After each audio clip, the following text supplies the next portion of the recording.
نحمده ونصلي على رسوله الكريم اما بعد فاعوذ بالله من الشیطان الرجیم بسم اللہ الرحمن الرحیم رب اشرح لي صدری ويسر لي امری واحلل عقدۃ من لسانی یفقهوا قولی۔ طب نبوی کے بارے میں ہم آج سے انشاءاللہ پڑھیں گے۔ پہلے اس کے رائٹر کے بارے میں دیکھتے ہیں اور پھر طب نبوی کا تعارف، کچھ رائٹر کا تعارف اور کچھ اپنا تعارف، کچھ آپ کا تعارف۔ تو انشاءاللہ آج ہم تعارفی کلاس رکھتے ہیں۔ طب نبوی جو ہے یہ لکھی ہے ابن القیم الجوزی نے، جس کے بارے میں آپ کافی کچھ ان کی بکس پڑھ چکے ہیں۔ ڈاکٹر فرز سے پڑھی ہیں آپ نے؟ کون کون سی پڑھی؟ اور منہاج القاصدین۔ آپ کو ان کے بارے میں تھوڑا بہت آئیڈیا ہے کہ وہ کون ہیں؟ یہ امام ابن تیمیہ کے شاگردوں میں سے تھے اور ہونہار شاگردوں میں سے تھے، یعنی لائق شاگردوں میں سے، اور دمشق کے جیل خانے میں امام ابن تیمیہ کے ساتھ انہوں نے بہت سا وقت گزارا اور اسی میں ہی انہوں نے ان سے بہت سی چیزیں سیکھی۔ اور آپ امام ابن تیمیہ کے بارے میں جانتے ہیں وہ کون تھے؟ بہت بڑے اپنے دور کے امام تھے، فقیہ تھے۔ اچھا، آج آپ کا یہ ہوم ورک بھی ہے کہ آپ امام ابن تیمیہ کے بارے میں کچھ نہ کچھ جان کر آئیں اور بتائیں کہ وہ کون تھے اور کس دور کے تھے۔ امام ابن تیمیہ کے شاگردوں میں سے، یعنی اچھے شاگردوں میں سے جو امام ابن القیم الجوزی ہیں، ان کا شمار ہوتا ہے، اور سب سے کم عمر شاگرد بھی تھے۔ جیسے آپ نے دیکھا کہ حضرت عائشہ رسول اللہ کی سب سے کم عمر بیوی تھی، لیکن علم کے اعتبار سے سب سے زیادہ حدیث ان سے مروی ہیں، اور انہوں نے عورتوں اور مردوں کو بہت سا علم جو ہے رسول اللہ سے سیکھ کر آگے ٹرانسفر کرنے کا ذریعہ بنی۔ تو اسی طرح یہ سب سے کم عمر شاگرد بھی تھے، سب سے لائق بھی تھے، اور پھر علم کا بہت بڑا خزانہ امام ابن تیمیہ سے سیکھ کر آگے لوگوں تک منتقل کرنے کا ذریعہ بنے۔ یہ سن 691 ہجری میں دمشق میں پیدا ہوئے۔ کون؟ امام ابن القیم الجوزی۔ ان کا نام محمد، کنیت ابو عبداللہ، لقب شمس الدین اور عرف ابن قیم تھا۔ سلسلہ نسب ان کا شمس الدین ابو عبداللہ محمد بن ابو بکر بن ایوب بن سعد الزرائی، یہ ان کا سلسلہ نسب ہے۔ ان کے والد ابو بکر دمشق کے مدرسہ جوزیہ کے قیم یعنی ناظم تھے۔ قیم الجوزی کے والد جو تھے وہ دمشق کے مدرسہ جوزیہ کے ناظم تھے، اسی لیے لوگ ان کے بیٹے کو ابن القیم بولتے ہیں، یعنی مدرسہ جوزیہ کے قیم کا بیٹا، اور بعد میں اسی عرف سے مشہور ہو گئے۔ انہوں نے سب سے پہلے ظاہر قرآن پاک پڑھا، ناظرہ پڑھا، پھر اس کو حفظ کیا، پھر اپنے والد کے ساتھ اپنے علاقے کا جو مدرسہ تھا اس میں قیم اور ناظم کے طور پر بھی کام کرتے رہے، اور پھر امام ابن تیمیہ کے ساتھ سن 712 ہجری میں مصر سے دمشق آ گئے، یعنی اس وقت مصر جا کے تعلیم حاصل کی ہوگی، پھر واپس آ گئے، اور جب یہ قیم بنے اس وقت ان کی عمر 21 سال تھی۔ تو اس وقت تک یہ اپنی ایجوکیشن کمپلیٹ کر چکے تھے اور قیم بن چکے تھے۔ یہ اپنے والد کے مدرسے میں طلبہ کو درس دیا کرتے تھے اور مسجد میں امامت کے فرائض بھی سر انجام دیتے، پڑھانے کے ساتھ ساتھ بھی اپنا علم جاری رکھا، اور چونکہ استاد اور شاگرد بیک وقت دونوں تھے، یعنی ادھر اپنا علم منتقل کرتے رہتے اور ادھر سے اپنے استاد گرامی سے سیکھتے رہتے۔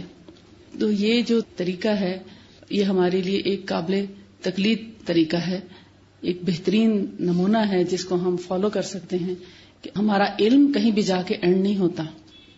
آج آپ سیکھیں اور ایسا نہیں کہ یہاں سے جب اپنا کورس کمپلیٹ کرے تو سمجھے اب ہم نے سب کچھ پڑھ لیا ہے، ایسا نہیں ہے، بلکہ ابھی تو آپ کا آغاز ہوا اصل میں، اب آپ کو سمجھ آنے لگی ہے۔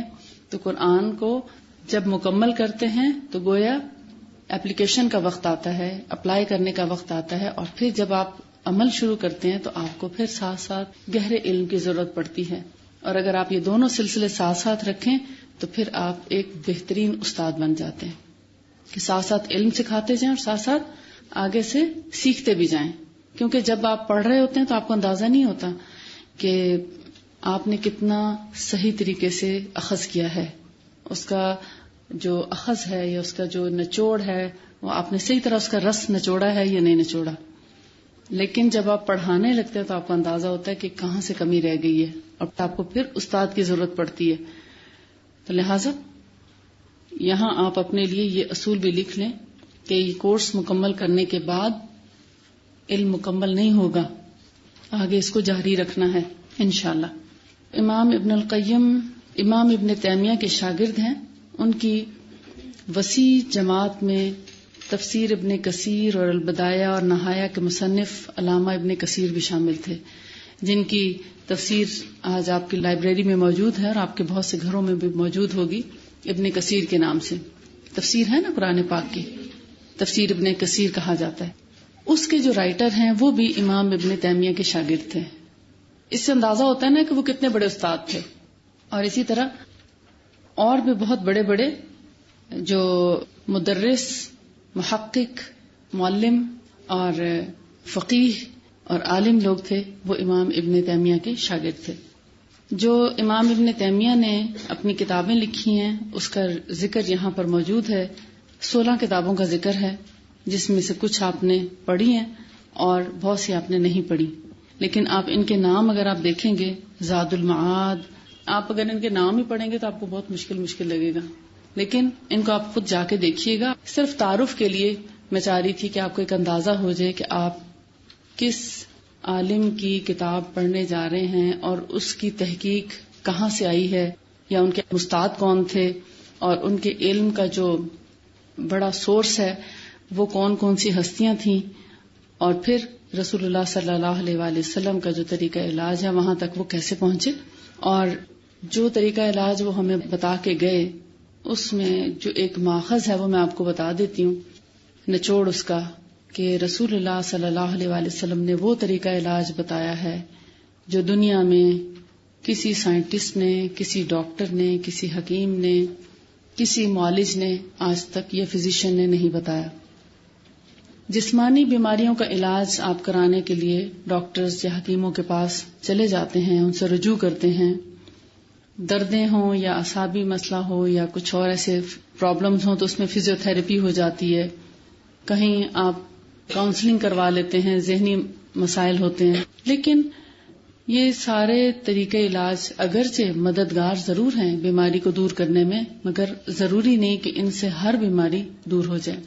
بہت سی بیماریوں کے تہ میں کچھ ایسے فیکٹرز ہوتے ہیں جیسے جنات اور شیاطین کی موجودگی ہوتی ہے یا ان کا عمل دخل ہوتا ہے، وہاں پر ساری میڈیکل سائنس فیل ہو جاتی ہے.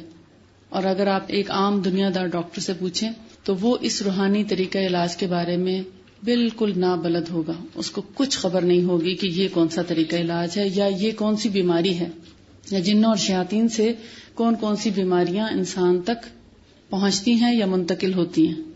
تو وہ کبھی بھی آپ کو اس کا جواب بھی نہیں دے سکیں گے اور نہ اس کا علاج جانتے ہوں گے. تو لہٰذا جس اللہ نے ہم کو پیدا کیا، جس رب نے ساری کائنات کو تخلیق کیا، جو اس ساری کائنات کو مینٹین کر رہا ہے، چلانے والا، بنانے والا، اس کو سنبھالنے والا، اس کو پالنے والا، ہم جتنی مخلوقات ہیں چاہے وہ زمین پر ہیں، آسمانوں میں اڑتی پھرتی ہیں، یا زمین کے نیچے ہیں یا پانی کے اندر ہیں، ان سب کو رزق بھی دیتا ہے، ان سب کو پالتا بھی ہے، ان سب کو پیدا بھی کرتا ہے، ان سب کا خیال بھی کرتا ہے. اور جب ہم بیمار ہوتے ہیں تو اس کے ٹھیک ہونے کا علم بھی اسی سے ہی ہم تک پہنچتا ہے. اس علم کو جب ہم دیکھتے ہیں تو اس میں ہمیں پتہ چلتا ہے کہ نہ صرف یہ کہ ہماری جسمانی بیماریوں کا علاج اس کے اندر موجود ہے، بلکہ ان کو آپ شیاطین کی طرف سے آنے والی، کیونکہ شیطان جو ہے وہ مادی چیز نہیں ہے، غیر مادی ہے. تو جو غیر مادی چیزیں ہوتی ہیں ان کو عرف عام میں روحانی بولا جاتا ہے. حالانکہ ایک طرف روحانی بولا جاتا ہے پاک کلام یا پاکیزہ کلمات کے ساتھ علاج کرنے کو، لیکن جن کو ہم حواس خمسہ سے محسوس نہیں کر سکتے، نہ چکھ سکتے ہیں، نہ دیکھ سکتے ہیں، نہ سن سکتے ہیں، نہ ٹچ کر کے محسوس کر سکتے ہیں، تو ان کو ہم کیا کہتے ہیں؟ اسپرچل، ہے نا، اسپرچل یا روحانی، یعنی ایسی چیز جو ہمارے حواس خمسہ سے بالا تر ہے، ہم اس کے بارے میں کوئی آگاہی نہیں حاصل کر سکتے.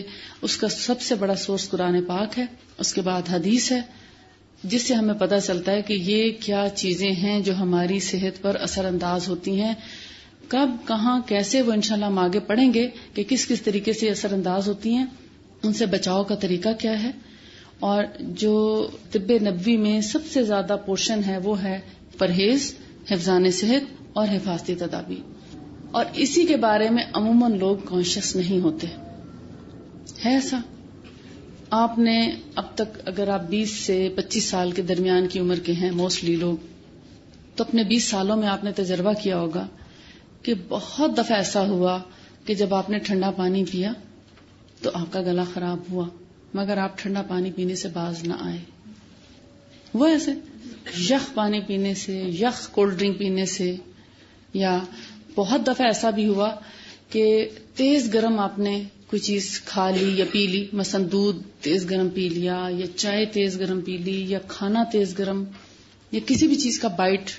آج کل ذرا سردی ہے تو اس میں کچھ نہ کچھ جیسے گجریلا یا حلوہ یا ایسی کوئی چیز سویٹ ڈش بھی آ جاتی، تو گرم گرم بائٹ لے لیا تو اسے منہ جل گیا. مگر یہ سوپ ہے تو ہم اس کا جب گھونٹ بھر لیتے ہیں تو گلا تک جل جاتا ہے.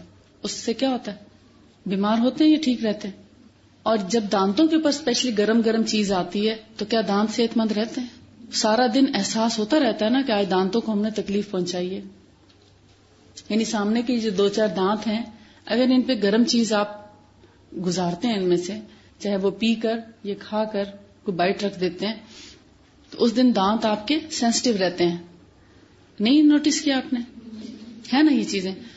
آپ سردی میں جب باہر یعنی گھر کے اندر بیٹھے ہوئے اتنا فرق نہیں پڑتا، موسم جیسا بھی ہو تو ایک ہی شرٹ میں اگر آپ ہیں، فرض کریں کہ زیادہ آپ نے سویٹر یا چادر وغیرہ نہیں لی تو آپ کا گزارا ہو جاتا ہے. لیکن جب آپ کھلی فضا میں جاتے ہیں اور بغیر کچھ پہنے چلے جاتے ہیں تو پسلیوں میں درد ہو جاتا ہے یا ٹمپریچر ہو جاتا ہے یا جسم میں دردیں یا فلو ہو جاتا ہے. مگر پھر بھی بہت دفعہ ایسا ہوتا ہے کہ ہم بھول کے یہ غلطی کر جاتے ہیں. ایسے ہی اگر ہم اپنا خیال رکھیں تو کیا ہم ان تمام چیزوں سے بچے رہ سکتے ہیں کہ نہیں؟ تو آپ دیکھیں گے طب نبوی پڑھ کر کہ رسول اللہ صلی اللہ علیہ وآلہ وسلم ایک ماں سے کہیں زیادہ آپ کی کیئر کرتے ہوئے نظر آئیں گے.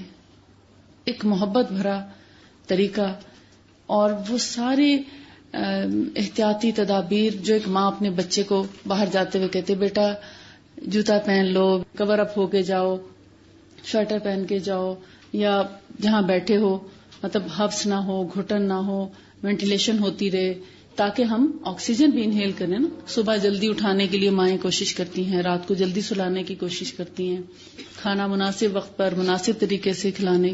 تو آپ جب یہ ساری چیزیں پڑھیں گے تو آپ دیکھیں گے کہ ایک ماں سے کئی گنا بڑھ کر ایک محبت اور پیار کا ایک احساس ہوتا ہے کہ رسول اللہ صلی اللہ علیہ وسلم ہمارے لیے اتنے کیئرنگ، اتنے لونگ، اتنا خیال کیا. پانی کیسا ہونا چاہیے پینے سے پہلے، کھانا کیسا ہونا چاہیے، آپ کا لباس کیسا ہونا چاہیے، آپ کا دن رات کی روٹین کیا ہونی چاہیے. آپ نے اب تک قرآن پڑھا، پورا قرآن آپ نے مکمل کیا خیر سے، اس میں آپ نے ساتھ ساتھ احادیث بھی پڑھی، اور اب تو آپ حدیث کورس کر رہے ہیں، بہت سی احادیث آپ پڑھ رہے ہیں تو آپ کو نت نئی چیزیں پتہ چلتی ہیں. مگر پھر بھی آپ اس کو تھیوریٹیکل لے رہے ہوتے ہیں. لیکن طب نبوی ایک ایسا سبجیکٹ ہے کہ جو کچھ اب تک آپ نے پڑھا اس سارے کو پریکٹس کرانے کے لیے، یعنی آپ کو ایک لائن پہ چلاتی ہے کہ آپ اب جو کچھ پڑھا ہے اس کو اپنی پریکٹیکل لائف میں لائیں، اور اب آپ صبح کا آغاز کریں اور پھر آپ اپنی رات کا آغاز کریں. تو کس طرح آپ کا صبح ہونی چاہیے، کس طرح رات ہونی چاہیے. آج کے دور کی جتنی بڑی بڑی بیماریاں ہیں، مثلا کون کون سی ہیں؟ Cancer, hepatitis, blood pressure, sugar, دل کے امراض، ڈپریشن، پھر کولیسٹرول، یورک ایسڈ، ٹرائیکلسٹرائڈ، موٹاپا، جوڑوں کے درد. یہ وہ کمپلیکیشنز ہیں جو براہ راست بیماری نہیں ہے اور نہ کسی کو کسی سے ایسا لگتی ہیں. نزلہ ہے، فلو ہے، ٹی بی ہے، کچھ بیماریاں ایسی ہیں جو ایک سے دوسرے کو منتقل ہوتی ہیں. بڑی بڑی بیماریوں میں لیپریسی ہے، پلیگ ہے، یعنی طاعون اور جذام، یہ لگتی ہیں ایک دوسرے. لیکن چھوٹی موٹی بیماریاں بھی ایک دوسرے تک ٹرانسفر ہوتی ہیں، سب سے زیادہ فلو. اب اگر آپ کی امیونٹی اسٹرانگ ہے، آپ کے اندر قوت مدافعت موجود ہے، آپ کے پاس سے کیسا ہی کوئی مریض بیٹھا ہو یا گزر جائے، آپ کو انشاءاللہ کچھ نہیں ہوگا. آپ نے اپنی امیونٹی کیسے ویک کی؟ احتیاط نہ کر کے. احتیاط میں کیا آئے گا؟ روزمرہ کی آپ کی روٹین. مثلا آپ کے ہاتھ کیسے ہیں؟ کھانا کھاتے وقت ہمیں سنت سکھائی گئی کہ ہاتھ دھو کے کھانا کھائیں، لیکن بہت دفعہ پڑھنے کے باوجود، سیکھنے کے باوجود آپ نے بغیر ہاتھ دھوئے کھانا کھایا ہوگا، ہے کہ نہیں ایسا؟ لیکن جب آپ طب نبوی پڑھ لیں گے آپ کبھی ہاتھ دھوئے بغیر کھانا نہیں کھائیں گے انشاءاللہ. اور آپ پانی بھی پیتے ہوں گے، آپ بہت سی اپنے لباس کا بھی خیال کرتے ہوں گے، لیکن جو آپ کو اس کے پڑھنے کے بعد آپ جو کانشیس ہوں گے، آپ اپنے لباس کے بارے میں، اپنے روٹین لائف کے بارے میں، کھانے پینے کے بارے میں، سونے جاگنے کے بارے میں، کھانے پینے کے اوقات کے بارے میں، اس سے پہلے آپ کبھی نہیں کر پائیں گے جو آپ طب نبوی پڑھنے کے بعد ان چیزوں کو اڈاپٹ کریں گے انشاءاللہ. کیونکہ جب آپ اصل میں ریزننگ چاہتے ہیں نا، لاجک چاہتے ہیں، وہ لاجک آپ کو طب نبوی میں بہت اچھے طریقے سے ملے گی انشاءاللہ. لیکن ایمان والا وہ ہے جو لاجک نہ مانگے. ایسے ہی ہے نا، ایمان اصل میں کیا ہے؟ جو لاجک نہ مانگے، ریزننگ نہ مانگے، بلکہ کہے آمنا وصدقنا، کہ ہم ایمان لے آئے اور ہم نے مان لیا. اگرچہ آپ کو میں ساتھ ساتھ انشاءاللہ کوشش کروں گی کہ آج کل کی جنرل ڈیزیز کے بارے میں بھی بتاتی جاؤں، کہ رسول اللہ کی یہ جو چیزیں بتائی گئی ہیں ان کی لیٹسٹ ریسرچ بھی انشاءاللہ بتاؤں گی کہ آج کے دور میں جو ان چیزوں پر ریسرچ ہوئی ہے، چاہے وہ کھجور ہے، انجیر ہے، انار ہے، انگور ہے، یا جو ہے، زیتون ہے، جتنی بھی چیزیں ہیں، آپ نے اتنا عرصہ پہلے ان کو اپلائی کیا، ان کو استعمال کیا، لوگوں نے اس کے فائدے اٹھائے اور دنیا میں اتنا کام کر کے گئے. ہم نے سب کچھ بھلا دیا اور ہم اب کسی کام کے نہیں رہے. اب ہم نے زیرو سے سٹارٹ لینا ہے اور انشاءاللہ ان سنتوں پر بھرپور عمل بھی کرنا ہے اور اپنے گھر والوں کو، اپنی نسلوں کو آگے اسی بیس پہ تیار کرنا ہے. تب جا کر اسلام کا بول بالا ہوگا، تب جا کر آگے نسلیں پروان چڑھیں گی. جو ان خوراکوں پر جب آ جائیں گی تو ان میں اتنی پاور آئے گی، ان میں اتنی قوت مدافعت ہوگی کہ وہ نہ صرف ان چھوٹی بڑی سب بیماریوں کا مقابلہ کر سکیں بلکہ بڑے بڑے محاذ پر بھی فائٹ کر سکیں، اور ان کے اندر اتنی پاور آئے کہ وہ اپنا ایمان بھی بچائیں اس دور میں، فتنوں کے دور میں اپنا ایمان بھی بچائیں اور دوسروں کا ایمان بچانے کا بھی باعث بنیں. اصل میں اس وقت جو شیطانی حملہ ہے ہم پر، اس میں چاہے پیچھے کوئی بھی ہے، چاہے ہم خود بھی شامل ہو چکے ہوں، کیونکہ ہمارے خود شامل ہوئے بغیر شیطان ہم پر غالب نہیں آ سکتا تھا. ہم خود اب ساتھ شامل ہیں. ہمیں ہماری خوراک کے ذریعے کمزور کیا جا رہا ہے. ہماری غذاؤں میں ایسی چیزیں آ گئی ہیں، ہم لا علم ہے کہ ہم کیا کھائیں اور کیا نہ کھائیں. ہم کھاتے ہیں، ہم بیمار ہو جاتے ہیں، لیکن ہمیں نہیں پتا اس میں کیا زہر پوشیدہ ہے، کون سی چیزیں جو ہمیں بیمار کر رہی ہیں، کون سی چیزیں جو ہمیں کمزور کر رہی ہیں. ہم بغیر کسی کا نام لیے، بغیر کسی پہ اٹیک کیے، ہم اس چیز کی کوشش کریں گے کہ ہم یہ چیزیں کیسے اوائڈ کر سکتے ہیں، اس کو اچھا آلٹرنیٹ کیا لا سکتے ہیں. بلکہ آپ اس میں میری بھی ہیلپ کریں، ہم سب مل کر اس بارے میں سوچیں گے، اس بارے میں کوشش کریں گے اور ان سنتوں کو کوشش کریں گے تمام دنیا کے مسلمانوں تک بلکہ تمام انسانوں تک پہنچائیں، تاکہ جو چیز ہماری خوراک میں شامل ہو کر سلو پوائزن ہمیں دیے جا رہے ہیں وہ ہم اپنے خوراک سے نکال کے ایک ہیلدی لائف کا آغاز کریں. اور یہ جو روز روز کی بیماریاں، سر درد، کمر درد، جسم تھکا ہوا، صبح اٹھا نہیں جاتا، ناشتہ نہیں کیا جاتا، نیند صحیح نہیں آتی، کام نہیں ہوتا، تھک جاتے ہیں، لیٹنے کو دل کرتا ہے، کیوں بھائی؟ مومن تو صبح اٹھتا ہے رات تک نان سٹاپ کام کر سکتا ہے، لیکن ہمیں پتہ ہی نہیں ہم وہ طریقہ کہاں سے آخر لے کر آئیں. وہ کون ہمیں بتائے گا کہ ہم اتنے طاقتور، اتنے صحت مند کیسے بن سکتے ہیں؟ آپ کا نہیں دل چاہتا کہ اتنے ایکٹیو ہوں کہ آپ کو رات تک تھکن کا احساس ہی نہ ہو؟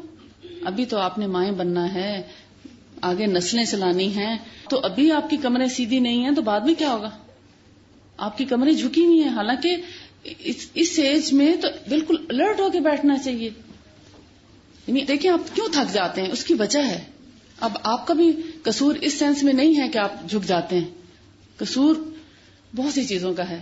سب مل کر اب آپ کو اس محاذ پہ آ کے اپنے آپ کو اسٹرانگ کرنا ہے. یعنی یہ سوچ کر آپ طب نبوی کا آغاز کریں کہ میں جب ان سنتوں کو پڑھوں گی تو اللہ تعالیٰ اس کے وجہ سے میری زندگی میں برکت عطا کرے گا، میری صحت میں برکت عطا کرے گا، میری دنیا کے کاموں میں آسانی ہوگی اور میرے وقت میں برکت ہوگی. کیوں؟ جو ہماری لمیٹڈ لائف ہے، دیکھیں ہمیں نہیں معلوم ہم کتنے دن زندہ ہیں. آپ دیکھتے ہیں آپ کے پڑھتے پڑھتے ہی بہت سے لوگ چلے جاتے ہیں. مطلب ہر سال کوئی نہ کوئی ایسا واقعہ آپ کے سننے دیکھنے میں آتا ہے کہ اچانک کسی کی ڈیتھ ہو جاتی ہے. لیکن جو ہم وقت گزار رہے ہیں وہ کوالٹی ٹائم گزارے نا، اس سے بھرپور فائدہ تو اٹھائیں. کہ اگر ایک شخص ایک دن میں سمجھیں کہ 10 کام کر سکتا ہے، ایک لڑکی 10 کام کر لیتی ہے، وہ الہدا کے پڑھ بھی لیتی ہے، وہ گھر جا کے کھانا بھی بنا لیتی ہے مثال کے طور پر، یا صبح ناشتہ بنا کے ادھر پہنچ جاتی ہے، گھر جا کے اپنی بوڑھی والدہ کو بھی دیکھ لیتی ہے، یا کوئی بوڑھی والدہ نہیں ہے تو ہو سکتا ہے کہ چھوٹے بہن بھائی ہوں اور گھر میں کوئی ٹیک کیئر کرنے والا نہ ہو اور سارا دن کام رکا رہتا ہو کہ بچی آئے گی ساتھ کچھ ہیلپ ہوگی تو آگے گھر چلے گا. لیکن آپ کہتے ہیں میں تو خود ہی اتنا تھک کے آئی ہوں، میں کیا کروں؟ تو پھر اس ماں کی امیدیں تو پانی میں مل گئی نا جو آپ کا انتظار کر رہی تھی، جس نے آپ کو 6 سے 7 یا 8 گھنٹے دیے. بعض لوگوں کا گھر اتنی دور ہے کہ 1 گھنٹہ آنے میں جانے میں بھی لگ جاتا ہے اور 6 گھنٹے یہاں لگ جاتے. تو آپ تو ان کی آسوں امیدوں پہ پانی پھیرنے لگ گئے. اگر آپ کے پاس ہمت نہیں ہے تو آپ بھی سچ کہتے ہیں، کیونکہ آپ کے پاس ہمت نہیں ہے، وہ طاقت نہیں ہے، وہ کہاں سے لائیں گے؟ جب آپ سنتیں پڑھیں گے آپ اس کو اتنے کھلے دل سے لیں. کچھ چیزیں ایسی بھی ہیں جن سے آپ کو کراہت آئے گی، جیسے مکھی کے بارے میں شاید آپ نے پڑھ لیا وہاں حدیث پڑھ لی کہ جس کھانے میں مکھی گر جائے. اس کو ہم تھوڑا سا آگے جا کے ایکسپلین بھی کریں گے کہ آپ کو مجبور نہیں کیا کہ آپ ضرور ڈبو کے ضرور ہی پئیں، اس کو بھی آپ سمجھ لیں. ایسے حالات بھی ہوتے ہیں کہ جب انسان کے پاس زندہ رہنے کے لیے وہی ایک چیز ہوتی ہے تو پھر کیا کریں؟ تو اس لیے کھلے دل سے اس کو لیں اور ان چیزوں کو اپنے تک روکے نہیں، آگے جو آپ پڑھتے جائیں آگے پہنچاتے بھی جائیں، گھر والوں کو بتاتے بھی جائیں، سب کو ساتھ لے کے چلیں گے. وہ روزانہ آپ کا انتظار کریں گے، آپ سے پوچھیں گے آج کیا پڑھا، آج کیا چیز بتائی گئی. یعنی اتنا انٹرسٹ لیتے ہیں لوگ جاننے کے لیے، اچھا آج کوئی نئی چیز ہوگی جو ہم سیکھیں گے اور اس کو اپلائی کریں گے اور اس کو آگے بھی بتائیں گے. پھر ان تک بھی نہ ان کو روکنے دیں، انہیں کہ اپنے بچوں کو بتائیں، اپنے فرینڈز کو بتائیں، اپنے کولیگز کو بتائیں. مطلب جہاں تک آپ کی اپروچ ہے ان سنتوں کو عام کریں. آج کل میری نیول کمپلیکس میں بھی ہو رہی کلاسز جمالی مسجد میں، تو جو آفیسرز کی وائفز آتی ہیں وہاں پر تو وہ پیچھے ان کے ہسبینڈ انتظار کر رہے ہوتے ہیں اور کہتے ہیں کہ ہم چاہتے ہیں کہ ایسا کوئی سسٹم ہو، ایسے ٹائم پہ آپ کا ہو کہ ہم مسجد میں دوسری طرف بیٹھ کے مرد بھی سن سکیں، کیونکہ بہت سی چیزیں وہ بیویوں کی نہیں مانتے. وہ کہتے ہیں نہیں تم ہمیں سنانے کے لیے ایسے کر رہی ہو یا اپنے فائدے کے لیے ہمیں ایسا کہہ رہی ہو. تو کہتے ہیں کہ نہیں اگر آپ سے ڈائریکٹ سنیں گے تو ان پر زیادہ اثر ہوگا. ایون پھر بھی بہت سی چیزوں میں انہوں نے کمپرومائز کیا اور ان سنتوں کو اپنانا شروع کیا اور ان کے ریزلٹس پھر خود بتاتے ہیں لوگ کہ ہمیں کتنے فائدے ہوئے. اس کے علاوہ طب نبوی کے اندر آپ دعائیں پڑھیں گے، بہت سے دم پڑھیں گے، رقیہ کرنا سیکھیں گے. مختلف بیماریوں میں مختلف دم ہوتے ہیں. بخار کا دم الگ ہے، سانپ کے کاٹے کا دم الگ ہے، بچھو کے کاٹے کا طریقہ اور ہے. جنوں یا شیاطین کا اثر ہو یا ان کی نظر لگی ہو، ان کی نظر بھی لگتی ہے، جنوں اور شیطانوں کی نظر بھی لگتی ہے جیسے انسانوں کی لگتی ہے. تو اگر ان کی نظر لگ جائے، انسانوں کی نظر لگ جائے یا جنوں کی نظر لگ جائے تو اس کا کیا طریقہ ہے، اس کا دم اور ہے. پھر ایک ہے جنرل بیماریوں کا دم، ہر طرح کی روحانی اور جسمانی بیماریوں کا، وہ بھی اس کے اندر آپ پڑھیں گے کہ ہر طرح کی بیماری کے لیے آپ اس کو پڑھ سکتے ہیں. آپ وہی چیز دوسروں کے لیے بھی کر سکتے ہیں اور اپنے لیے بھی کر سکتے ہیں. پھر دم کے لیے اوقات مقرر ہیں. کچھ ایسے دم ہیں جو بغیر بیماری کے اپنے اوپر اگر کرتے رہیں تو آپ بیماریوں سے بچے رہیں گے انشاءاللہ. جیسے آپ صبح شام کی دعائیں پڑھتے ہیں تو اللہ تعالیٰ آپ کو ایک پروٹوکول میں لے لیتا ہے اور آپ کو بہت سی تکالیف سے بچا لیتا ہے. تو اس میں کچھ ایسے دم بھی ہیں جو اگر آپ اپنے اوپر کر لیں تو آپ کے اوپر نہ جادو اثر کرے گا، نہ نظر اثر کرے گی اور نہ ہی جسمانی اور کسی اور قسم کی بیماری آپ پر حملہ آور ہوگی. تو جب آپ پہلے سے پریکاشن لے لیں گے، اپنے گرد ایک حصار بنا لیں گے تو ہر چیز ٹکرا کے واپس چلی جائے گی. کسی قسم کے جادو کے کلمات یا جادو کے اثرات آپ پر اثر انداز نہیں ہو سکیں گے، اور اگر جادو ہو بھی گیا تو آہستہ آہستہ ان کے اثرات جو ہیں وہ دھلنا شروع ہو جائیں گے انشاءاللہ۔ پھر دل کی بیماریوں کو ڈسکرائب کیا گیا ہے کہ دل کی بیماریاں کون کون سی ہوتی ہیں۔ ایک شک و شبہ کی بیماری سب سے بڑی دل کی بیماری ہے، اور دوسری شہوت اور گمراہی کی بیماری۔ یہ دل کی بیماری ہے۔ شک کہاں ہوتا ہے؟ دل میں ہی ہوتا ہے نا۔ آپ کیا کہیں گے، شک کہاں آیا؟ دماغ میں؟ دل میں۔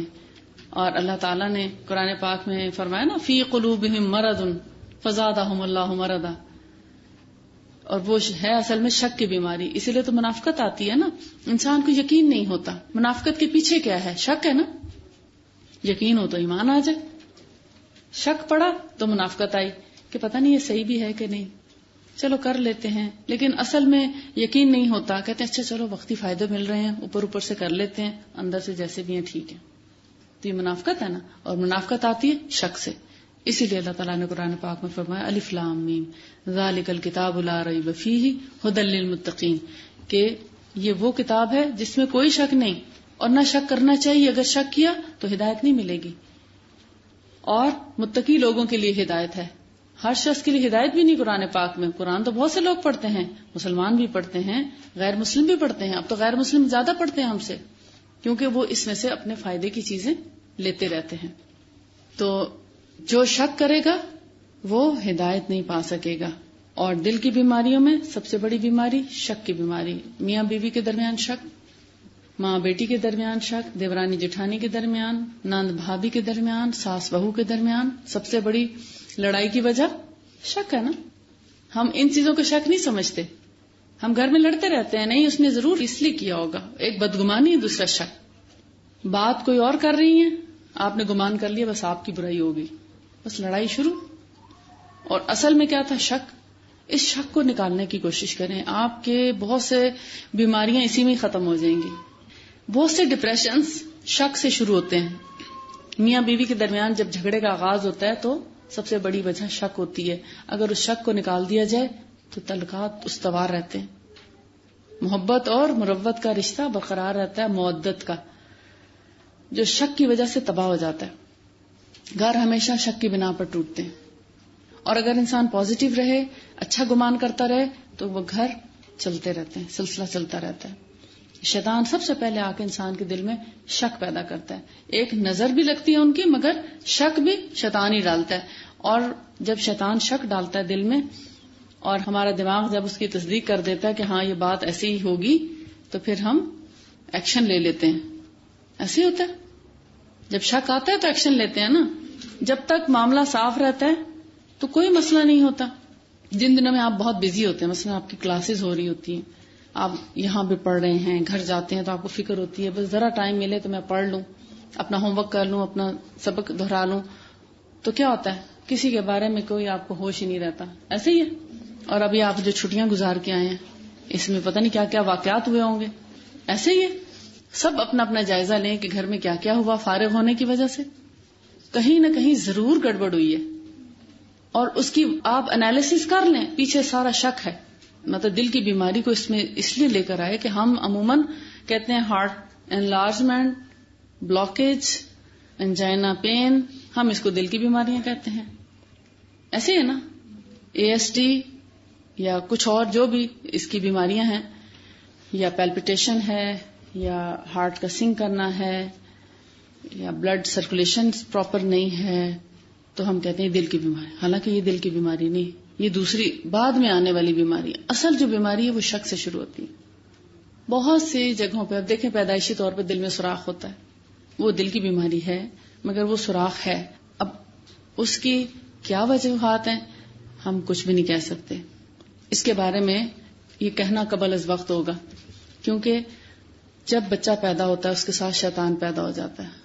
اور مطلب میں نے جتنا طب نبوی میں پڑھا تو مجھے ایسا لگتا ہے کہ کوئی ضروری نہیں ہے کہ اللہ تعالیٰ اس میں سوراخ رکھ دیتا ہو سکتا ہے جب وہ شیطان آ کے ٹچ کرتا ہے اور بلڈ سرکولیٹ کرتا ہے تو کہیں نہ کہیں سے کچھ، یعنی شیطان کا کوئی ایسا اثر اس کے اندر آتا ہے، کوئی نہ کوئی جگہ جو ہے وہ ڈسٹرب ہو جاتی ہے۔ بعض دفعہ بچے اب نارمل پیدا ہوتے ہیں، کروموسومز کا فالٹ بتاتے ہیں اس وقت آج کے دور میں، لیکن یہ اللہ ہی بہتر جانتا ہے کہ اس میں پیچھے کیا کیا وجوہات ہیں.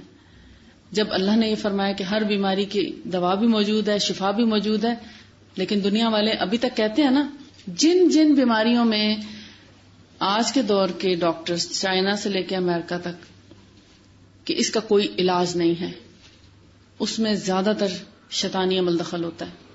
جہاں مریض کو لا علاج قرار دیتے ہیں وہ اب ڈاکٹرز کے بس کی بات نہیں رہتی. اب آپ کو اللہ کے کلام کی طرف اور اللہ کے رسول کے طریقے کی طرف رجوع کرنا چاہیے. لیکن میں کہتی ہوں سب سے پہلے اسی کی طرف رجوع کرنا چاہیے. آپ کو وہاں تک جانے کی اور وہاں سے جواب سننے کی ضرورت ہی نہیں رہتی. اللہ تعالیٰ پہلے ہی سب چیزیں درست کر دیتا ہے، کیونکہ جس نے پیدا کیا اس جسم کو وہ اس کو ٹھیک کرنا جانتا ہے. بعض اوقات آپ دیکھتے ہیں دعائیں کر کے ہی لوگ ٹھیک ہو جاتے ہیں. میرے پاس ایک اب نارمل بچہ آ رہا تھا جو مینٹلی طور پر تو کافی ٹھیک تھا، لیکن جسمانی طور پر وہ پیدائشی طور پر ویک تھا. اس کو فٹس پڑتے تھے، یعنی ہر منٹ کے بعد اس کو فٹ پڑتا تھا کہ وہ اس کی آنکھیں جو پتھرا جاتی تھی اور جھٹکے سے سار اس کا ایک طرف کو ٹک جاتا تھا. منٹ بعد، کبھی 2 منٹ بعد یا 3 منٹ بعد اس کو فٹ پڑتا رہتا اور ایک سائڈ پہ وہ اکڑ جاتا تھا. الحمدللہ اس کو 1 سال کے اندر اتنا ہو گیا کہ ماشاءاللہ سے وہ یعنی اب اس کو دن میں شاید 2 یا 3 فٹ پڑتے ہیں یا کبھی نہیں بھی پڑتے. اس حد تک وہ بہتر ہو گیا الحمدللہ. اس کو دم وغیرہ بھی بتایا، علاج بھی کیا، لیکن ابھی وہ ماشاءاللہ چلنا بھی شروع ہو گیا لیکن پکڑ گئے. ابھی جب اس کے نانا نانی حج پر گئے تو انہوں نے اسپیشلی اس کے لیے دعائیں کی. تو جتنا عرصہ یعنی 1 سال کا گزر چکا تھا اس کے علاج میں، اس دوران گریجولی فرق پڑ رہا تھا الحمدللہ، اس میں کوئی شک نہیں. مگر جو انہوں نے وہاں جا کے اسپیشلی دعائیں کی اور خوب روئے اور اللہ سے جیسے کہتے ہیں نا گریہ زاری کی کہ یا اللہ ہمارے اس نواسے کو مکمل طور پر صحت یاب کر دے. تو اس دفعہ جب وہ 15 دن کے گیپ سے آئے تو میں نے ڈراسٹک چینج دیکھا. اس کی لک بھی چینج ہو چکی تھی. یعنی ہوتا نا ایک بچہ جب جس کو مسلسل فٹ پڑ رہے ہوں تو آپ دیکھتے ہیں کہ ان کی شکلوں میں ایک خاص فرق آ جاتا ہے. بہت بہت بہتر تھا. تو میں نے کہا یہ تو ماشاءاللہ بہت بہتر ہے. تو اس نے بتایا کہ انہوں نے خاص طور پر اس کے لیے بہت دعائیں کی وہاں جا کے، اللہ کے گھر جا کے. تب دیکھیں کہ حالانکہ دوا کرانا بھی سنت ہے، علاج کرانا بھی سنت ہے، مگر دعا سب پہ سبقت لے جاتی ہے. اس لیے دعا اور دم کا سہارا نہ چھوڑیں. اور مجھے پوری امید ہے کہ 5 سال کی عمر تک پہنچتے پہنچتے انشاءاللہ وہ بالکل ایک نارمل انسان بن چکا ہوگا. ساری اب نارملٹیز ختم ہو چکی ہوں گی. اور اس سارے میں بھی میں سمجھتی ہوں شیطان کا بہت بڑا عمل دخل ہو سکتا ہے، کیونکہ جب ہم آپ خود پڑھیں گے طریقہ علاج تو آپ کو اندازہ ہوگا کہ اب نارمل بچوں میں صرف فزیکل پرابلم نہیں ہوتے، اسپرچل پرابلمس بھی وہاں ہوتے ہیں. ان کو دم اور دعا کی ضرورت ہوتی ہے. ایک عام جسمانی بیماری ہے نا کہ ابھی اب بیٹھے تھے، ابھی گلا خراب ہوا، کھانسی شروع ہو گئی یا فلو ہو گیا، تو آپ کہتے ہیں کہ میں جلدی سے کوئی دوا کھا لوں. خیال ادھر ہی آتا نا. کبھی بھی فوری طور پر دوا کی طرف رجحان نہ کیا کریں. حالانکہ اللہ ہی نے دوا بھی پیدا کی اور بیماری کی شفا بھی اتاری ہے اور حکم بھی دیا رسول اللہ نے علاج کرانے کا، مگر ہمارا سب سے بڑا سہارا دعا ہونا چاہیے. آپ جو دعا سے کام لے سکتے ہیں وہ کسی دنیا کی چیز سے نہیں لے سکتے. کیوں؟ آپ ڈائریکٹ ہو جاتے ہیں نا اللہ تعالیٰ کے ساتھ کہ یا اللہ مجھے یہ تکلیف پہنچی ہے، اب اس کو دور فرما، تیرے سوا کوئی نہیں ٹھیک کر سکتا. دم دعا سب عربی میں بھی کریں سب کچھ، مگر جو آپ دل سے دعا کرتے ہیں نا تو اپنی زبان میں کریں گے نا، یا اللہ تو ہی ٹھیک کرنے والا ہے، تو ہی اس میں شفا دے اور مجھے طریقہ سجھا کہ میں کون سا علاج کروں. تو پھر آپ علاج کی طرف جب جاتے ہیں تو آپ مکمل صحتیاب ہو جاتے ہیں اور اللہ آپ کو گائیڈ بھی کرتا ہے کہ اب آپ کون سا علاج کریں. اور خاص طور پر جیسے کوئی تکلیف ہوتی، بیماری ہوتی، تو آپ بے شک استخارہ کر کے ڈاکٹر کی طرف چلیں یا صلاۃ حاجت پڑھ کر چلیں کہ اللہ تعالیٰ آپ کی رہنمائی فرمائیں. جسمانی بیماریوں کے علاج تو بہت سے ہیں، اس میں سنت میں بھی آپ کو طریقہ ملے گا. آپ کو جیسے پریشر پوائنٹس کے ساتھ ٹریٹمنٹ کیا جاتا ہے، فزیو تھراپی ہے، آج کل ریکی ہے، یا ایلوپیتھک ٹریٹمنٹ ہے، ہومیوپیتھک ٹریٹمنٹ ہے، حکمت ہے، یونانی جس کو طریقہ علاج بولا جاتا ہے، بہت سے ہیں. پریشر پوائنٹ سے مجھے یاد آیا، اس میں کوئی قباحت نہیں ہے. اللہ تعالیٰ نے انسان کو علم دیا ہے، بہت سے طریقے علاج ہیں، جیسے ہجامہ ہے، کپنگ، وہ بھی ایک طریقہ علاج ہے. کوٹری ہے، آپریشن ہے، طریقہ علاج ہے سرجری سے. سر درد کے لیے ایک آپ کو بتاتی جاؤں تاکہ آپ کچھ تو بتا سکیں گھر جا کے، حالانکہ یہ طب نبوی سے نہیں ہے، مگر چونکہ سر درد پڑھنے کے دوران اکثر رہتا ہے تو آپ 1 منٹ میں تاکہ اپنا سر درد دور کر سکیں. یہ بھی اللہ تعالیٰ ہی نے انسانوں کو عقل دی اور انہوں نے تجربات سے پھر یہ چیزیں سیکھ لیں. اب دیکھیں ایک ہماری یہ انگلی ہے اور اس کے پیچھے اس کی بون آ رہی ہے، فیل کریں گے، ٹھیک ہے، یہاں تک اس کی بون جاتی ہے. پھر یہ انگوٹھا ہے، اس کی بون یہاں تک جا رہی، مگر ان دونوں کے درمیان ایک مسل ہے، موٹا سا مسل ہاتھ میں آتا ہے گوشت والی جگہ، لیکن سخت سی ہے. یہ بیسیکلی مسل ہے. اس مسل کو آپ زور سے پریس کریں جن کے سر میں درد ہے، اور جس کے سر میں جتنا درد ہوگا اس کو تکلیف بھی بہت ہوگی اس کو دبانے سے. ٹھیک، 1 منٹ تک اس کو پکڑ کے رکھیں اس طریقے سے، زور سے جتنا جسم میں زور ہے اس پہ لگائیں، اور پیچھے سے بیک سائڈ سے بھی گوشت پہ ہی ہاتھ ہونا چاہیے، ہڈی پہ نہیں، یعنی بیک سائڈ پہ بھی مسل پہ اور فرنٹ سے بھی. پورا 1 منٹ رکھیں، اور جب آپ ہاتھ چھوڑیں گے تو سر میں درد نہیں ہوگا انشاءاللہ. اور اگر 1 سائڈڈ درد ہے تو اسپیشلی اسی سائڈ کے ہاتھ کو دوسری طرف سے کر لیں پریس. تکلیف تو آپ تھوڑا سا اٹھائیں گے جب آپ کو، اور کوشش کریں ہاتھ تھوڑا سا سیدھا ہو، جیسے بازو آپ تھوڑا سا پھیلا کے رکھتے ہیں نا، پھیلا کے رکھیں، اور پھر آپ اس کو کریں، یا اپنے ساتھ والی سے مدد لے سکتے ہیں. مگر ہر وقت آپ دوسروں کو تنگ مت کریں، وہ لکھ رہی ہو اور آپ کے میرا ذرا دبا دو، اس طرح کی ہیلپ لینے کی ضرورت نہیں. ہر ایک کا سر درد فرق ہوتا ہے، کسی کو صرف رائٹ سائڈ پہ ہوگا، کسی کو لیفٹ سائڈ پہ ہوگا، کسی کو بیک پہ ہوگا، کسی کو چوٹی پہ ہوگا، کسی کو فرنٹ پہ ہوگا، کسی کو پورا ہی ہوگا، اور کسی کو نیند کی کمی کی وجہ سے، کسی کو بھوک کی وجہ سے، کسی کے سٹریس کی وجہ سے، کسی کے معدے کی تیزابیت یا اس کی گیسٹرک پرابلم کی وجہ سے، کسی کو بلڈ پریشر کی وجہ سے، کسی کو بخار کی وجہ سے، کسی کو مینسٹرل ڈس آرڈر کی وجہ سے. سر درد کی بہت سی قسمیں ہیں، بے شمار. لہذا اس کو یعنی معدے کی خرابی سے جو سر درد ہوگا اس میں نوزیا ہو سکتا ہے، یا متلی جو حمل کی متلی جو پریگنینسی کے اندر ہونے والا سر درد ڈفرینٹ ہوگا. تو ہمیشہ جو سمجھدار ڈاکٹر ہوگا وہ کاز پہ جائے گا کہ وجہ کیا بنی. اگر تو اس کے پاس کچھ دین کا بھی علم ہے تو وہ اسپرچل پرابلمس کو بھی دیکھ رہا ہوگا پیچھے. دنیا دارانہ علم بھی اگر رکھتا ہے تب بھی علاج تو وہ کر سکتا ہے، کیونکہ اللہ ہی نے دوا میں شفا رکھی ہے. تو وہ دیکھے گا کہ وجوہات کیا ہیں. سردی سے تو نہیں ہو گیا، سردی سے ہوتا ہے سر درد. ایک دم جب آپ ٹھنڈے موسم میں چلے جاتے ہیں تو کیا ہوتا ہے سر درد. اور اگر ایک دم دھوپ میں چلے جائیں، لو لگ جائے تو بھی ہوتا ہے سر درد. لہٰذا سر درد کی بہت سی قسمیں، وجوہات تلاش کرنی پڑتی ہیں کہ یہ سر درد آپ کو زیادہ پڑھنے سے ہوا ہے، نظر کی کمزوری سے ہوا ہے، یا پیچھے جن وجوہات کا ذکر ہوا ان سے ہوا ہے. تو انشاءاللہ طب نبوی پڑھتے پڑھتے آپ آدھے سے زیادہ، آدھا اس لیے نہیں کہہ رہی کہ نیم حکیم خطرے جہاں ہوتا ہے، آدھے سے زیادہ ڈاکٹر بن چکے ہوں گے انشاءاللہ. اور آپ نہ صرف اپنے لیے بھی اور دوسروں کے لیے بھی بہترین رہنمائی کا باعث بنیں گے.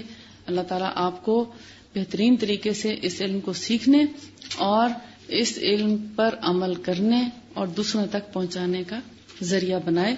وآخر دعوانا ان الحمد للہ رب العالمین. سبحانک اللہم وبحمدک، نشہد ان لا الہ الا انت، نستغفرک ونتوب الیک. السلام علیکم ورحمۃ اللہ وبرکاتہ.